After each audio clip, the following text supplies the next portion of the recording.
నేను నీ ప్రాణం తీస్తా అన్నోడిని నమ్మొచ్చేమో కానీ నువ్వే నా ప్రాణం అన్నోడిని నమ్మలేము. ఈ రోజుల్లో అందరూ కలిసి ఒకడిని మంచోడు అనాలి అంటే వాడు ఖచ్చితంగా చచ్చిపోయి ఉండాలి. నాకు నేను చెప్పుకునే 2 మాటలు: 1 నువ్వు గెలిచే గెలుపు, 2 ఊరి బయట శ్మశానం. డబ్బుంటేనే ఇక్కడ ప్రేమ. నీ దగ్గర డబ్బు లేకపోతే ఖేల్ ఖతం, దుకాణం బంద్. మీరు కోపంలో ఉన్నారు అంటే వీడికి బలుపు అంటారు. పోనీ కూల్గా ఉన్నారంటే చేతకాని వాడిలా చూస్తారు. 2 వాళ్ళ మాటలే.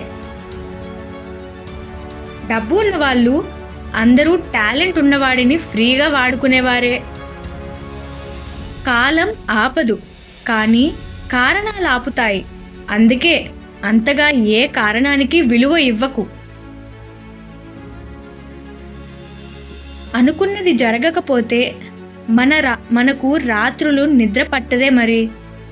అనుకున్నది జరిగినోళ్ళ వెనుక ఎన్ని నిద్రలేని రాత్రులు ఉన్నాయో. నువ్వు ధైర్యంగా ఏదైనా వదిలేస్తావో అక్కడే మీకు కొత్తగా ఇంకొకటి దొరుకుతుంది. జీవితంలో విఫలమైతే ఎవడూ చావడు. చుట్టూ ఉన్న వాళ్ళనే మాటలకు మాత్రం తప్పకుండా చస్తాడు. ఆలోచించడం అనేది చాలా కష్టం. అందుకే అందరూ త్వరగా అభిప్రాయాలు చెప్తారు. గెలిస్తే నీకు ఎంతమంది ఉన్నారో తెలుస్తుంది. ఓడితే అందులో నీ వాళ్ళెంతమందో తెలుస్తుంది. నీ ఉనికి ఒక సమస్య అయితే దానికి సమాధానం నీ ఆలోచన విధానం. కష్టాల్లో ఉన్నప్పుడు తోడు రాని బలగం చచ్చాక పాడ వెనక వస్తే ఏం లాభం? నువ్వు పడే అన్ని కష్టాల నుండి నిన్ను రక్షించేది ఒక నువ్వు మాత్రమే.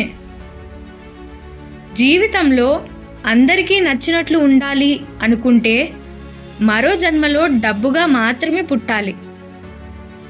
అబద్ధం, మోసం వినడానికి చిన్న పదాలు, చెప్పడానికి కొన్ని క్షణాలే, కానీ వీటికి బలయ్యేవి మాత్రమే ఎన్నో జీవితాలు. వెళ్ళిపోయేది ఏదైనా అవని, ఏదో ఒకటి నేర్పించే వెళ్తుంది. తగిలిన గాయాలు, జరిగిన అవమానాలు, పడిన బాధలు ఎప్పటికీ మర్చిపోలేము. నీకు ఎన్ని అవమానాలు జరుగుతున్నా నువ్వు ఇష్టపడేవారు మౌనంగా ఉన్నారు అంటే వారు నీ వారు కారు అని అర్థం. ఆలస్యమైనా పర్లేదు, కొన్ని అవమానాలకు సమాధానం చెప్పి తీరాల్సిందే. జీవితంలో ఏది కోల్పోయినా నిబ్బరంగా ఉండాలి. చెట్టు ఆకులు రాలిన ప్రతిసారి అంతకంటే రెట్టింపు ఆకులతో చిగురిస్తుంది.